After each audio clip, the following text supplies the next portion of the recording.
अस्सलाम वालेकुम। नावल है रमज़ेश और आप लोग हैं मेरे चैनल ड्रामेटिक नावल्स बाय नूर आसिफ। आज की एपिसोड की तरफ बढ़ने से पहले सबसे रिक्वेस्ट करूँगी कि वीडियो को लाइक करना मत भूलिएगा, चैनल को सब्सक्राइब करना मत भूलिएगा। और अगर मेरे रीडर्स मेरे पिछले नावल पढ़ना चाहते हैं तो आप लोग मेरे चैनल की प्लेलिस्ट से पढ़ सकते हैं। तो आप लोग मेरे चैनल की प्लेलिस्ट से इजीली पढ़ सकते हैं। इससे जो प्रीवियस नावल था उसका नाम था जुनून तेरे इश्क का, जो कि बहुत ही रोमांटिक, बहुत ही खूबसूरत नावल रहा है मेरा।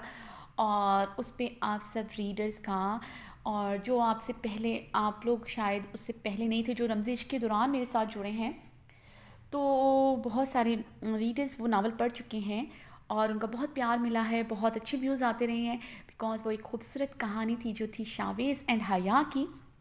और जासिम हैज़ल और बुरहान ख़ान का वो नावल था, जो कि आपको उसमें इश्क, पोजेसिवनेस, मोहब्बत, हर एहसास मिलेगा। और मुझे यकीन है आपको वो नावल रमज़ इश्क से भी ज़्यादा पसंद आएगा। उसकी स्टोरी बहुत पावरफुल है, बहुत खूबसूरत नावल रहा है मेरा। तो आप लोग वो नावल पढ़ सकते हैं। आपको किसी भी एपिसोड को ढूंढने की ज़रूरत नहीं पड़ेगी, वो आप लोगों को ईज़िली तमाम एपिसोड प्लेलिस्ट से मिल जाएंगी। और आज की एपिसोड को लाइक करना मत भूलिएगा, अपना रिव्यू देना मत भूलिएगा, बिकॉज़ अगली एपिसोड होने वाली है धमाकेदार और बहुत ज़्यादा रोमांटिक। तो आज की एपिसोड थोड़ी लॉन्ग थी, तकरीबन 11,000 वर्ड्स थे, जो कि शायद 1.5 घंटे तक की वो वीडियो बन जाती। तो मैंने क्या किया, 1.5 घंटे की बन जाती तो मैंने उनको 2 पार्ट्स में कर दिया ताकि मुझे रिकॉर्डिंग में प्रॉब्लम ना हो। तो इंशाल्लाह ताला जैसे ही ये वीडियो आप तक पहुंचेगी तो फिर मैं दूसरी भी उसी टाइम पोस्ट पे लगा दूंगी, पोस्ट करने पे लगा दूंगी। तो इंशाल्लाह ताला आप तक पहुंच जाएगी। तो बेफिक्र रहें, आपको दूसरी एपिसोड भी सुबह से जल्दी मिल जाएगी। हो सकता है साथ साथ मिल जाए, हो सकता है 1-2 घंटे के बाद मिल जाए। तो भाई चैनल को सब्सक्राइब कर दीजिएगा प्लीज़। तो बढ़ते हैं हम अपनी आज की एपिसोड की तरफ। इस दुआ के साथ जहाँ रहें, हंसते रहें, मुस्कुराते रहें, खुश रहें, आबाद रहें, और सबसे बढ़कर दूसरों के चेहरे पे भी मुस्कुराहटें बिखेरते रहें। और अपने खामोश रीडर्स से रिक्वेस्ट करूँगी कि भाई चैनल को सब्सक्राइब कर दिया करें, और इतने अच्छे व्यूज़ आते हैं तो एपिसोड को लाइक करना मत भूलिएगा। रमज़ इश्क तहरीन और आसिफ किस्त 89 पार्ट 1। बाहर बहुत स्टाइलिश सी ब्लैक कलर के फ्रॉक में मलबूस थी, जिसका अगला पिछला गला डीप था। फ्रॉक की फिटिंग में उसकी रनाइयाँ गजब ढा रही थी। कुंदन से नशेबो फराज क़यामत सा मंजर पेश कर रहे थे। लाइट से मेकअप में वो गजब ढा रही थी।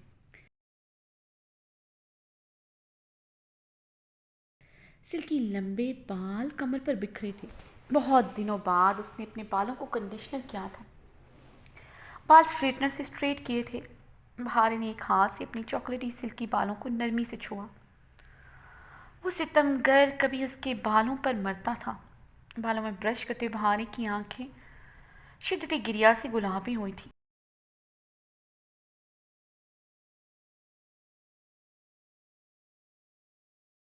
उसकी शिद्दतें सहने के बाद गुस्से से उसे दिखाने की खातिर उसी टाइम शावर लेती थी, और बाद में गीले बालों में रोते हुए बेदर्दी से ब्रश करती थी। वो जो पुरस्कून सा लेटा आंखें मौदे होता था, उसकी बेदर्दी से बालों में ब्रश करने और रोने पर बेड से उठता उसके करीब उसी लम्हे आता था।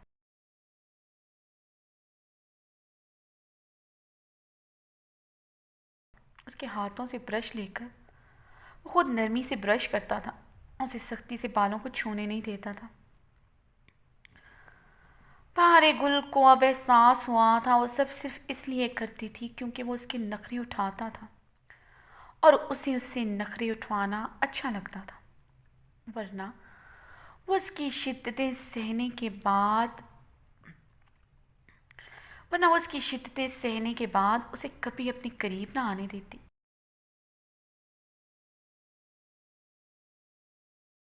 जब वो उसके गीले बालों में ब्रश करते उसकी पिछली गर्दन को लबों से छूता, उसके गीले बालों में लब रखता, वो हमेशा गुलाबी होकर नजरें झुका लेती थी। आंखों में मगरूरियत होती थी, खुद पसंदी होती थी। अब उसने उसे अब उसने उसे आसमान से ज़मीन पर पटक दिया था। सारा मान ख़त्म हुआ था।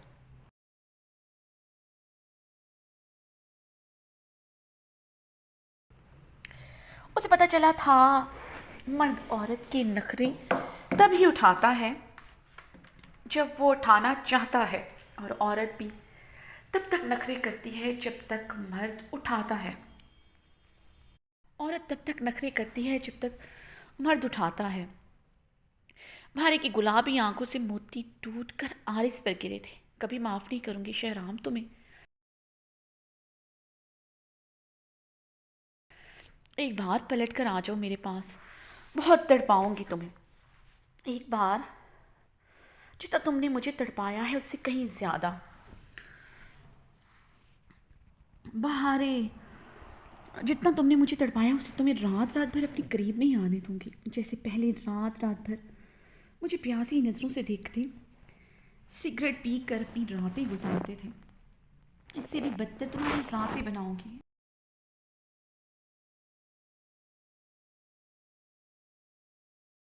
बहारे आईने में देखते, अगर शहादत की उंगली उठाए फीके लहजे में ऊंची आवाज़ में बोली थी, आओगे क्या कभी तुम मेरे पास वापस। बहारे ने तड़पते हुए आईने में देखते जैसे सवाल किया था। बहारे अब आईने में देखते सिसकियों से रोती थी। मान तो टूटा था, यकीन भी जैसे टूट गया था।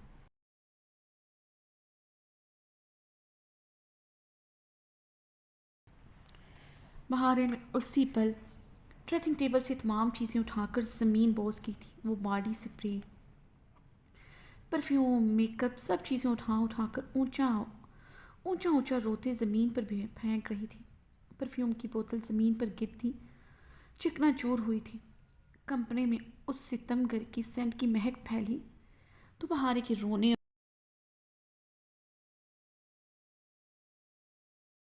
और तड़पने में मज़ीद इजाफा हुआ था।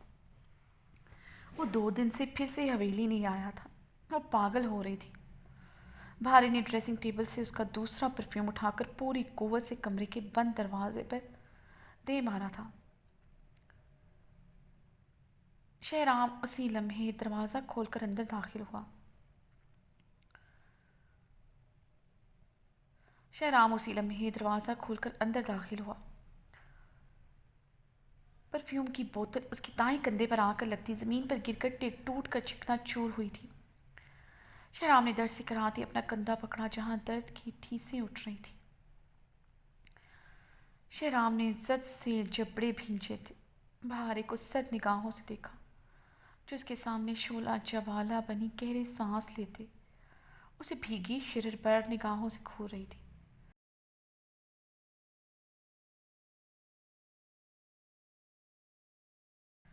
शहराम ने उसकी बदन की रनाइयों को घूरते अपने जबड़े बींचे थे। बहारे अपने आंसू साफ करते अब अपना रुख पलट गई थी। ड्रेसिंग मिरर में स्मार्ट भीगी निगाहों से देखती अपने बालों में बेदर्दी से ब्रश कर रही थी।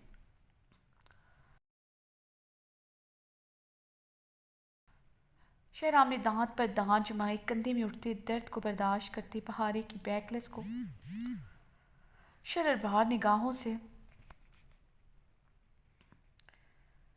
घूरने देखा था जो चौदहवीं की चांद की तरह चमक रही थी। इतना तो जानता था वो बाहर कभी चादर के बगैर नहीं जाएगी, मगर कमरे में ऐसी ड्रेसिंग की वजह समझ नहीं आई थी।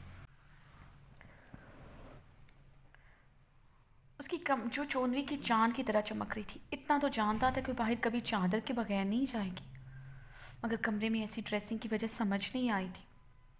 शहराम की नज़रें मिरर में नजर आती उसके स्मार्ट चेहरे पर थी। बहुत बेदर्दी से अपने सिल्की बालों में ब्रश कर रही थी। शहराम उसके स्मार्ट चेहरे को देखकर लब भींच गया था। उसे बिल्कुल एहसास नहीं था कितनी ज़ोर से उसे परफ्यूम की बोतल मार चुकी है, और ये परफ्यूम की बोतल उसके सर पर भी लग सकती थी। शहराम ने गुस्से से अपने जबड़े मज़ीद भींचे। पता नहीं वो क्या चाहती थी उससे। उस दिन भी उसे ज़ख्मी किया था और आज भी कमरे में दाखिल होने पर उसे ये दर्द की सौगात दी। शहराम ने गुस्से से अब कमरे की हालत देखी थी। कोई चीज़ अपनी जगह पर नहीं थी। बेड पर बहारे की मुख्तलिफ ड्रेसेस पड़े थे और ज़मीन पर टूटा कांच दूर तक फैला था और बिखरी मुख्तलिफ चीज़ें। शहराम ने गुस्से से बहारे की पुश्त को कहरबार निगाहों से घूरता हुआ उसकी तरफ बढ़ा।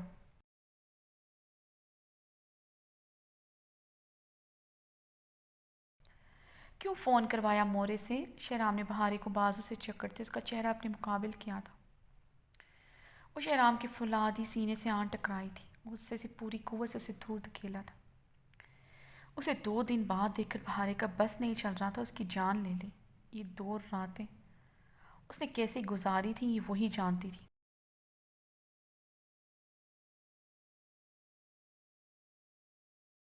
कभी कभी उसे ऐसे लगता था कि आतिशगीर मादे की तरह उसका वजूद फट जाएगा। उसकी बर्दाश्त का लेवल गिरता जा रहा था। उसे लगता था वो किसी दिन सामने खड़े सितमगर को खुद समेत आग लगा देगी। वो अपनी हरकतों से हर वक्त उसके अंदर तंदूर दहकाए रखता था। बहारे के झटकने पर शहराम ने उसके बाजू पर दबाव डालते उसे मज़ीद अपने करीब करते उसकी शहद रंग आंखों में सर्द निगाहों से झांका। तो फिर क्या करती, किसके साथ जाती मैं? बहारे ने गुस्से से उसकी आंखों में देखते सिलकते लहजे में जवाबन सवाल दागा था। शहराम की बदन से उठती दिल फ्रेब मर्दाना खुशबू से उसे अपनी सांसें रुकती महसूस हुई थी।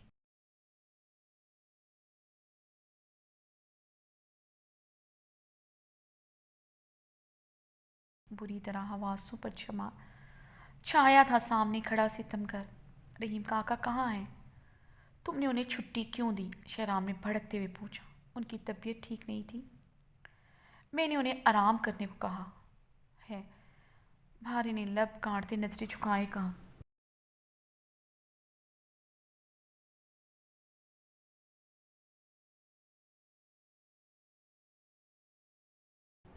लहजे में फिर से शबनम बड़ी थी। अपनी बेबसी का शिद्दत से एहसास हुआ था। वो उसके सीने के साथ भी लिपट नहीं सकती थी। तो इतनी इमरजेंसी क्या थी बहारे? ना चाहती तुम? शहराम ने गुस्से से लफ्ज़ चबाते हुए उसका बाजू छोड़ा।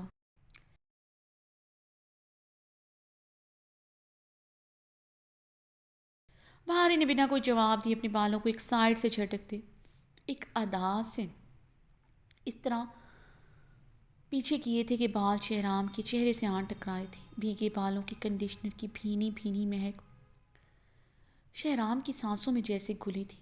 शहराम ने गुस्से से उसे घूरते उसके बाल अपने चेहरे से झटके। शहराम के बाल झटकने पर बहारे की आंखें मज़ीद शहराम के बाल झटकने पर बहारे की आंखें मज़ीद जलने लगी थी। आंखों का गुलाबीपन बढ़ा था। बहारे अब उसे भीगी शररबार निगाहों से देख रही थी। शहराम ने झंझलाते हुए अपनी आईब्रो उंगली से मस ली। वो उसके एक्शन समझ नहीं पाता था। उससे आखिर क्या चाहती है? शहराम उसे गुस्से से घूरते ड्रेसिंग रूम की तरफ बढ़ा। शहराम के ड्रेसिंग रूम में जाने के बाद बहारे ने गहरे सांस लेते अपनी आंखों में उमड़ते आंसुओं पर काबू पाया था। ये मर्द ज़ात इतनी आसानी से कैसे बदल जाती है? उसके लिए तड़पने वाला, उससे शदीद मोहब्बत करने वाला, उसके लिए तड़पते हुए रातों को जागने वाले की आंखों में आज कुछ ना रहा था। वो तो बहुत गर्म निगाहों से उसकी तरफ देखता था। आज वो गर्मी कहाँ गई? इतनी बर्फ़ क्यों है उसकी आंखों में?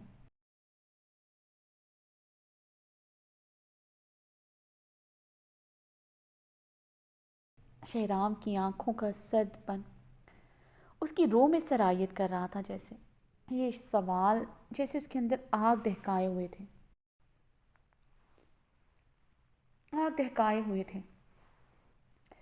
सिर्फ एक लड़की की वजह से क्या?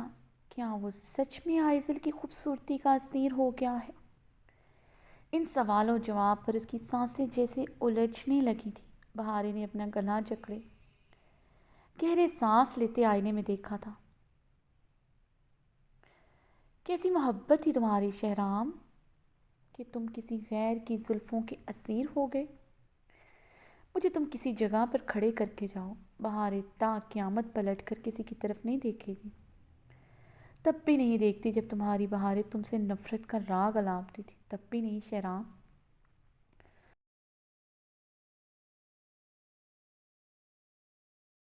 कोई भी होता शहराम, मैं किसी की तरफ नज़र उठाकर भी ना देखती, ना अब कभी देखूंगी।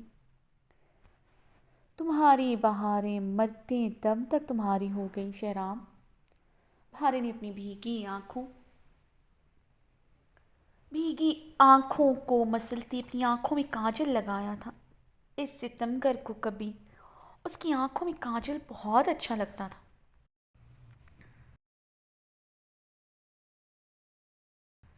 बहारें बड़ी सी चादर में लिपटी शहराम के साथ फ्रंट सीट पर बैठी थी। वो संजीदा चेहरे के साथ ड्राइव कर रहा था। बहारें ने उसे बगौर देखा। ब्लैक शलवार कमीज पर हाफ मर्दाना शॉल में मलबूस उसका दिल बुरी तरह धड़का गया था।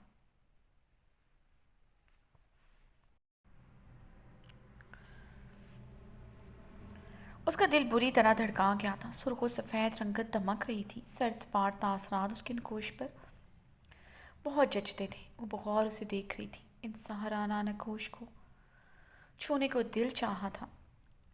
भारी ने गहरे सांस लेते अपना निचला लब बुरी तरह दांतों में कुचलते अपने दिल पर हाथ रखा और जीना खानम के लफ्ज़ समायतों में गूंजे थे। इतना खूबसूरत मर्द है तुम्हारा, इसको अपना दांव में उलझा कर रखो। जिस दिन तुम्हारा जगह किसी और औरत को दे दिया तुम सर पकड़कर रोएगा। बहारी ने गहरे सांस लेते अपनी तरफ का शीशा नीचे किया था। सर्द बर्फीली हवा उसके चेहरे से टकराई थी। बहारी शीशा ऊपर करो, हवा बहुत ठंडी है। शहराम ने उसे टोका था। कल की बारिश की वजह से हवा सर्द बर्फीली हो चुकी थी। मेरे अंदर आग दहक रही है।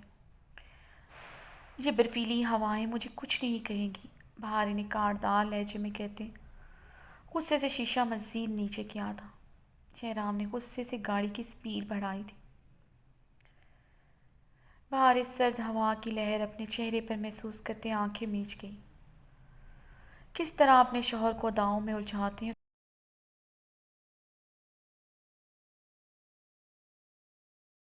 समझ नहीं आ रहा था। अभी कमरे में कोशिश कर चुकी थी। ये फ्रॉक भी सिर्फ उसके लिए बनाया था, मगर वो तो एक नज़र डाल कर उसकी तरफ देखता भी नहीं था। और क्या करे, कैसे उसे अपनी अदाओं में उलझाए। औरत तो ऐसे ही नाजो अंदाम दिखा सकती है। बहारी ने अपना निचला लब बेदर्दी से कुचला। गाड़ी एक झटके से रुकी थी। बहारे ने विंड स्क्रीन से पार नजर आते घर को देखा। उसकी आंखें बेयकीन हुई थीं। सामने एक खूबसूरत छोटा सा घर था जिसकी दीवारें पर मोतियों की बेलें लिपटी थीं। साथ ही बहता दरिया था। बहारे की आंखें अभी भी बेयकीन थी। पूरा वजूद जैसे आंधियों के जद में आया था। ये घर डॉक्टर आइसल का है? बहारे की आवाज़ जल्जलों की जद में आई थी। बदन पर लर्जा तारी हुआ था। हाँ, शहराम सपाट अंदाज में कहता गाड़ी से उतर गया था। भारी की सांसें उलझी थी। आंखों से आंसुओं का झरना बहा था। ये वही घर था जो शहराम ने उसके लिए ख़रीदा था।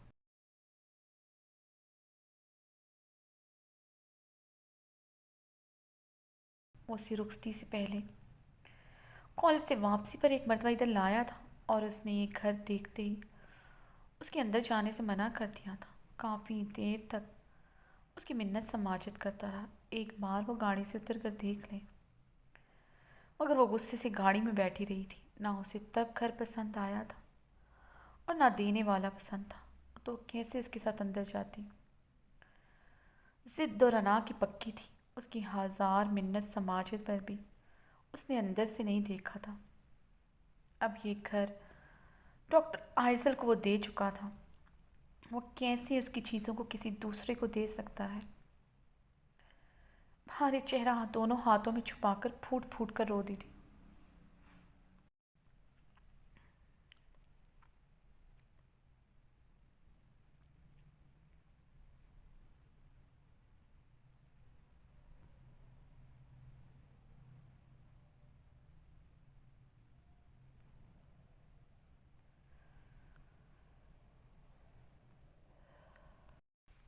बहारें अपने उमड़ते आंसू पर काबू पाते शहराम के साथ अंदर दाखिल हुई। दाखिली दरवाजे की ड्योरी अबोर करते हुए लोग लाउंज में दाखिल हुए।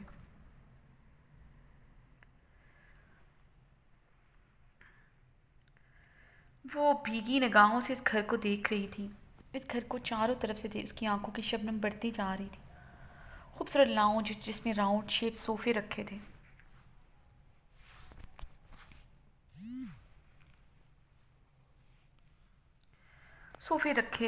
एक तरफ ग्लास स्लाइडिंग डोर था जिसके बाहर खूबसूरत बहुत बड़ा टेरेस था जिसमें राउंड शेप में झूला था। उस टेरेस के नीचे बहता दरिया था जो लोहे के बने जंगले से लाउंज से भी नजर आ रहा था। सामने ही खूबसूरत किचन था और साथ ही डाइनिंग एरिया था और एक तरफ खूबसूरत सिटिंग एरिया अलग से था जहाँ कंफर्टेबल सोफे रखे थे। एक छोटी सी ड्यूरी बनी थी जिसमें 2 कमरे एक लाइन में बने थे। दाखिली दरवाजे के साथ ही ड्राइंग रूम था जिसका एक दरवाज़ा बाहर भी था। बहारे की जलती आंखें इस घर को भीगी निगाहों से देख रही थी जो उसके शौहर ने उसके लिए ख़रीदा था।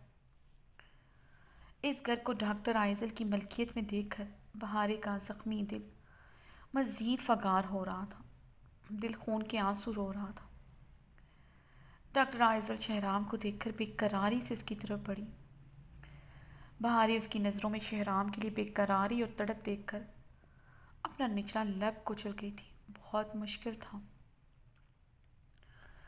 पास खड़े सितमगर के लिए किसी की नज़रों में तड़प और बेकरारी देखना। आइजल ब्लैक स्टाइलिश सी फ्रॉक में मलबूस थी जिस पर बड़ा सा दुपट्टा उसने अच्छी तरह सर पर जमाया हुआ था। नेट के दुपट्टे में उसकी कमर तक आते बाल भी खुले थे। बहारे डॉक्टर आइजल को स्याह लिबास में देखकर बड़बड़ चली थी। डॉक्टर आइजल को वो काफ़ी दिनों से स्याह लिबास में देख रही थी। हर रोज़ लिबास नया होता मगर रंग स्याह होता। ब्लैक कलर शहराम का पसंदीदा था। अब शायद डॉक्टर आइजल का भी पसंदीदा था। बहारे ने खुद की तरफ निगाह की थी, वो भी ब्लैक कलर में थी। कभी उसे इस कलर से सबसे ज़्यादा ही नफ़रत थी क्योंकि वो इस सितमगर का पसंदीदा था। इसकी अलमारी में हर कलर मिलता था सिवाय ब्लैक कलर के। अब कुछ अरसे से इसकी अलमारी में सिर्फ स्याह कलर का ही लिबास था। शहराम, मैं कब से तुम्हारा इंतज़ार कर रही थी, तुम इतनी लेट क्यों हुए? डॉक्टर आइजल बहारे को नज़रअंदाज करती शहराम से मुखातिब हुई थी। शहराम के साथ बहारे को आता देखकर डॉक्टर आइजल की आंखों में नमी के साथ जलन भी वाजिया थी। मुझे बहारे को पिक करना था हवेली से,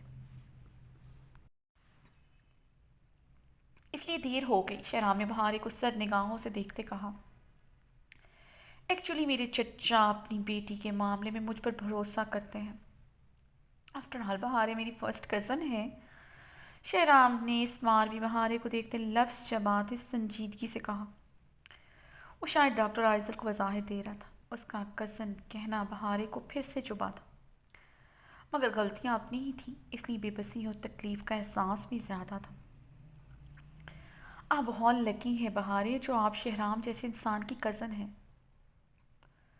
सीनियर डॉक्टर शमरोज सोफे से उठते शहराम की तरफ बढ़े थे। वहाँ मौजूद बाकी डॉक्टर्स जिन्हें डॉक्टर आइजल ने खाने पर बुलाया था वो भी सोफ़ों से खड़े हुए थे। क्या पता इन जैसा लकी कोई ना हो, अनलकी कोई ना हो। या आपको लगता है मिस बहारे लकी हैं? कभी इनसे पूछ कर देखें। मेरा इनके लिए कज़न होना भी बायसे शर्म है। शहराम की बात पर सबने हैरानगी से देखा था। बहारे की रंगत में शदीद सुर्खी की झलक नुमाया हुई थी। आप लोग तो सीरियस हो गए। एक्चुअली बचपन में मैंने इन्हें बहुत सताया है, इन्हें बहुत डांट पड़वाई है, इसलिए इनकी मेरे साथ कम ही बनती है। मुझे सख्त नापसंद करती हैं ये। शहराम ने मुस्कुराते हुए सबके होंठ चेहरे को देखते कहा तो बहारे की आंखों में मोती से चमके थे। ये तो बचपन की बात हुई। बड़े होकर अक्सर नापसंदीदगी पसंदीदगी में बदल जाती है और पसंदीदगी इश्क में बदल जाती है। डॉक्टर शमरोज ने मोहब्बत भरी निगाहें साथ खड़ी अपनी वाइफ डॉक्टर मारवा पर डाली थी। उनकी स्टोरी भी नापसंदीदगी से शुरू होकर इश्क में बदले थी। डॉक्टर शमरोज की बात पर मारवा का रंग गुलाबी हुआ था। सबने दिलचस्प नज़रों से डॉक्टर मारवा को देखा था। डॉक्टर शमरोज़ और डॉक्टर मारवा काफ़ी सीनियर थे, मगर इनकी मोहब्बत मसाली थी। डॉक्टर मारवा माँ नहीं बन सकती थी, मगर शादी के 15 साल गुजरने के बाद भी डॉक्टर शमरोज़ ने दूसरी शादी नहीं की थी। वो लोग इससे पहले फ्रांस में रहते थे। शहराम ने इन दोनों को अप्रोच किया था। पाकिस्तानी थे, पाकिस्तान की मोहब्बत भी दिल में मौजूद थी, बस ज़रा सी शमा जलाने की देर थी।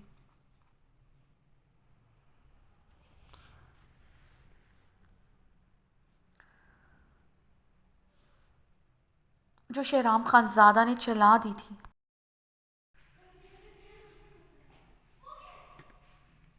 जो शहराम खानज़ादा ने जला दी थी। शहराम की ऑफ़र पर वो इस शम्मा की रोशनी में सब कुछ छोड़कर अपने मुल्क चले आए। यहाँ आकर अपना एक छोटा सा आशियाना बना लिया था। डॉक्टर मारवा डॉक्टर शमरोज़ की छोटी छोटी बातों पर ऐसे ही सुर्ख हो जाती थी, जो सबके लिए काफ़ी हैरानगी का बायस था। इतनी सच्ची मोहब्बत किसी ने आज तक देखी थी। आप बहुत लकी हैं डॉक्टर शमरोज़ कि आपकी ज़िंदगी में डॉक्टर मारवा जैसी आला खातून आई, मगर यहाँ ऐसा कोई सीन नहीं है। वक्त के साथ इनकी नापसंदीदगी में इजाफा ही हुआ है, और मुझे लगता है ये नापसंदीदगी अब कब्र तक हमारे साथ जाएगी। बहार ने अब सुर्ख चेहरे के साथ शहराम को देखा था। हमारी नापसंदीदगी? बहारे की सांसें 2 लफ्ज़ों में उलझ कर रह गई थी।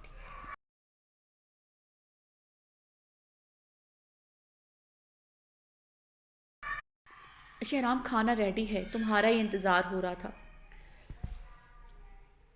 ठंडा हो जाएगा। डॉक्टर आइजल ने मुस्कुराते हुए कहा था। आइजल का दिल पर सुकून हुआ था। वो सबके सामने डॉक्टर बहारे से नापसंदीदगी का इजहार कर चुका था। वैसे ही बहारे को लेकर इनसिक्योर हो रही थी। डॉक्टर आइजल अपनी ही सोचों को छुटला गई थी, जो कितनी दिनों से उसे सूली पर लटकाए हुए थी। शहराम डॉक्टर आइजल की बात पर खफीफ सा सर हिलाते हुए डाइनिंग एरिया की तरफ बढ़ा।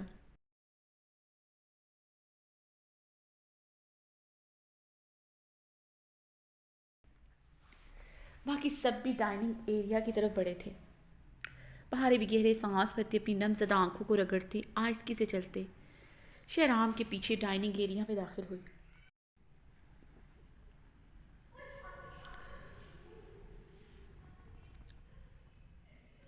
बहारे अपनी उमड़ते आंसू पर काबू पाते शहराम के साथ अंदर दाखिल हुई थी। दाखिली दरवाजे की ड्यूरी अबूर करते वो लोग लाउंज में दाखिल हुए। भारी गहरे सांस भरते अपनी नमज़दा आंखों को रगड़ते आहिस्ती से चलते हुए शहराम के पीछे डाइनिंग एरिया में दाखिल हुई। भारी खामोशी से चेयर पर बैठी खाली प्लेट में चम्मच फेर रही थी। टेबल पर जितनी भी चीज़ें सजी थी सब शहराम की पसंद की थी। Mutton chop with masala, mutton kadai, matar keema, steam fish, plain masala, fried rice with chicken Manchurian, palak gosht. सब कुछ तो शहराम की पसंद का था। भारे ने सामने बैठे शहराम को देखा, जो खामोशी से खाना खा रहा था। डॉक्टर आइजल हर थोड़ी देर बाद उसकी प्लेट में कुछ न कुछ डाल रही थी। डॉक्टर बहारे, आप कुछ क्यों नहीं ले रही? डॉक्टर फुरकान की बात पर सब बहारे की तरफ मुतवज्जा हुए थे। शहराम ने भी नज़रें उठाकर बहारे को देखा, जो खाली प्लेट के साथ उसे देख रही थी। शहराम के देखने पर बहारे ने फ्राइड राइस की ट्रे अपनी तरफ खिसकाते थोड़े से राइस अपनी प्लेट में डाले थे। थोड़ी सी फ्राइड राइस चम्मच में भरकर मुंह में डाले। नवाला हलक से उतारना मुश्किल हो गया था।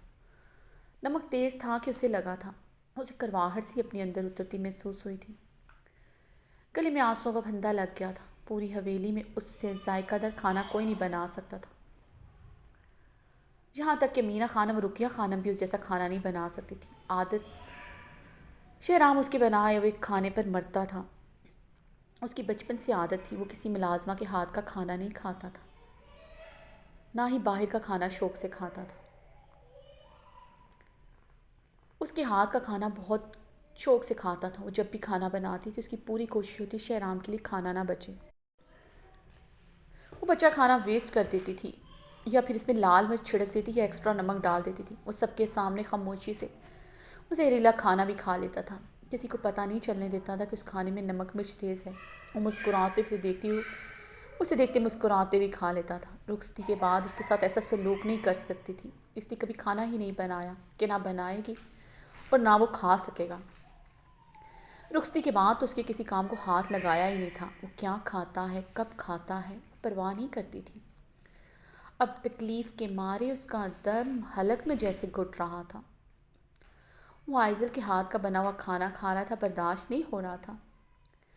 मर्द के दिल का रास्ता मैदे से होकर गुजरता है।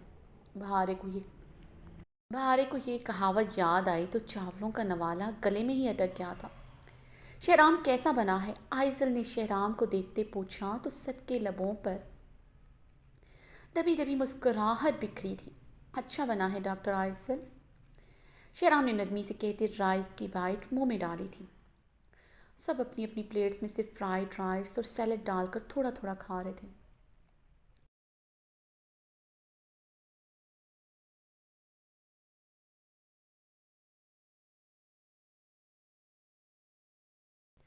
सिर्फ शहराम था जो सारी डिशेस ट्राई कर रहा था, क्योंकि आइज़ल वक्तन फ़वक्तन उसकी प्लेट में खाना डाल रही थी।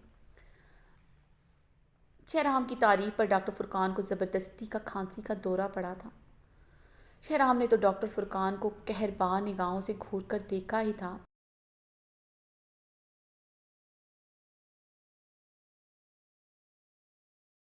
डॉक्टर दानियाल जो उसके साथ वाली चेयर पर बैठा था, उसने डॉक्टर फुरकान के पाँव पर ज़ोर से अपना पाँव दे मारा। डॉक्टर शेमरोज़ ने भी घूर कर डॉक्टर फुरकान को देखा था।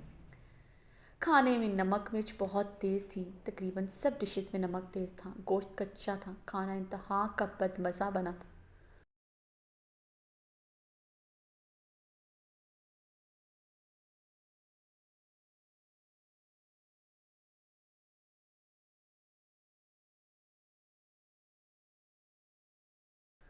सब एक दूसरे को देखते, फिर अपनी प्लेट में देखते और थोड़े से चावलों के साथ सैलड भरकर चम्मच मुंह में डालते और पानी का घूंट भरते। डॉक्टर दानियाल ज़रा कोफ्ते तो डॉक्टर दानियाल ज़रा कोफ्ते तो पकड़ाएं, देखने में अच्छे लग रहे हैं, डॉक्टर फुरकान ने मस्कीन सा मुंह बनाते हुए कहा था।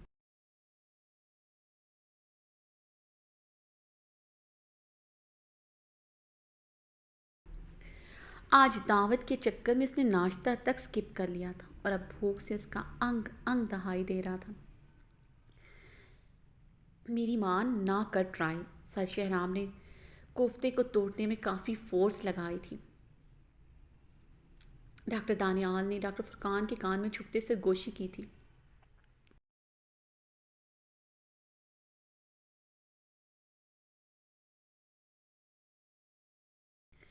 तुम्हें कैसे पता फोर्स लगाई थी? डॉक्टर फुरकान ने कोफ्तों को बगौर देखते सवाल किया। उनके एक्सप्रेशन से लगा था। डॉक्टर दानियाल ने मुस्कुराते हुए कहा, हो सकता है अच्छे बने हों, देखो परफेक्ट शेप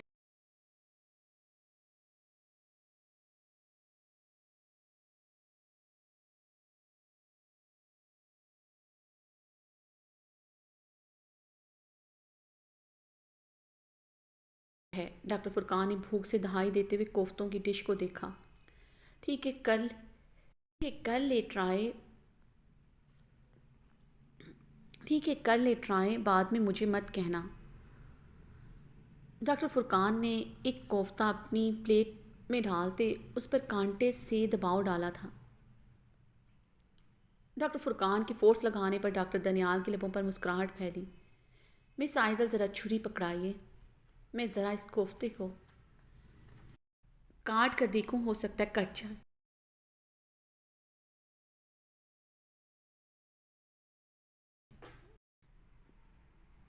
डॉक्टर फुरकान की बात पर आइजल ने नासमझी से उसे देखते छुरी पकड़ाई। सबके चेहरों पर दबी दबी सी मुस्कुराहट बिखरी, यहाँ तक कि डॉक्टर शमरोज़ भी अपनी मुस्कुराहट पर काबू ना पा सके थे।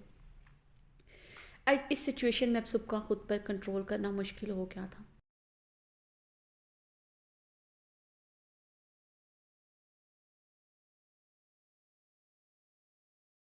आप कुछ और ना ही ट्राई करें तो बेहतर होगा। शहराम ने गुस्से से डॉक्टर फुरकान को घूरा। डॉक्टर शमरोज़ भी संजीदा हुए थे। डॉक्टर आइज़ल काफ़ी मासूम थी। अगर उस वक्त उसे ज़रा भी अंदाज़ा हो जाता खाना ठीक नहीं बना, यकीनन वो बहुत एम्बेरस होती। उसे बहुत प्यार से सबको इनवाइट किया था।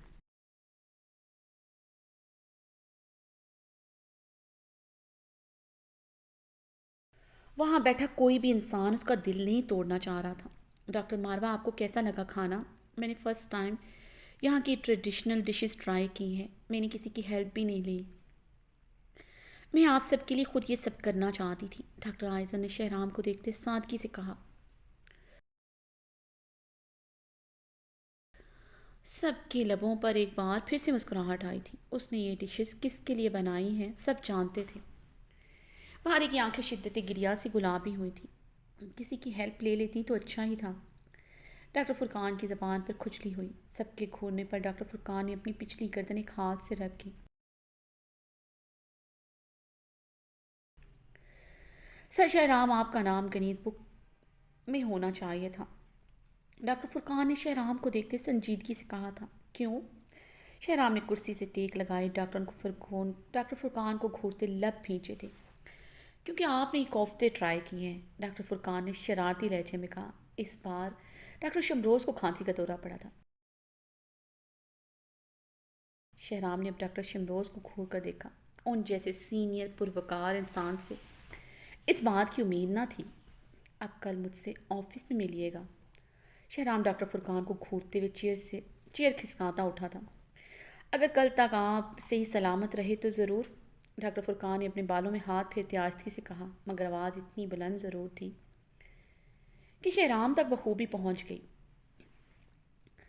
शहराम उसे शेररबार निगाहों से घूरते वहाँ से चला गया था। डॉक्टर आइजल भी अपनी चेयर खिसकाती सबसे एक्सक्यूज़ करती वहाँ से चली गई थी। अब आप सबको यकीन हो जाना चाहिए शहराम सर शहराम सर आइजल को लेकर कितने संजीदा है। आग दोनों तरफ बराबर की लगी है। सर शहराम ऊपर ऊपर से बनते हैं। शहराम सर एक एक्सप्रेशन लेस इंसान है। कोई भी इनके एक्सप्रेशन को समझ नहीं सकता। अब आप खुद ही देख लें। इतना बदमज़ा खाना बिना किसी कड़वे तासरात के साथ खा लिया।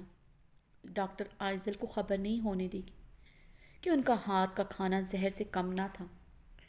डॉक्टर फुरकान ने सबको देखते बुलंद आवाज़ में कहा, अब तो मैं भी मान गया हूँ सर शहराम डॉक्टर आइजल को लेकर संजीदा है, वरना ये जहरीला खाना कभी ना खाते। मानते हैं हम सब भी डॉक्टर आइजल का दिल नहीं तोड़ना चाहते थे, मगर हम में से कोई एक बाइट नहीं ले सका। मगर सर शहराम ने खामोशी से सारा खाना ट्राई किया। ना सिर्फ ट्राई किया बल्कि उसे खाया भी। इसका क्या मतलब हुआ? डॉक्टर दानियाल ने सबको आबरू उचकाए सवालिया अंदाज में देखा था। भारी सुन सी हुई थी, वो बेयकीन हुई थी। भारी ने फ़क्र रंगत से खाने को देखा था। शहराम ने सच में जहरीला खाना खामोशी से खाया। दिल बेयकीन हुआ था, ऐसा नहीं हो सकता। वो सिर्फ मेरे हाथ का कड़वा खाना खा सकता है। वो सिर्फ मेरी खातिर ख़ुद को तकलीफ़ दे सकता है।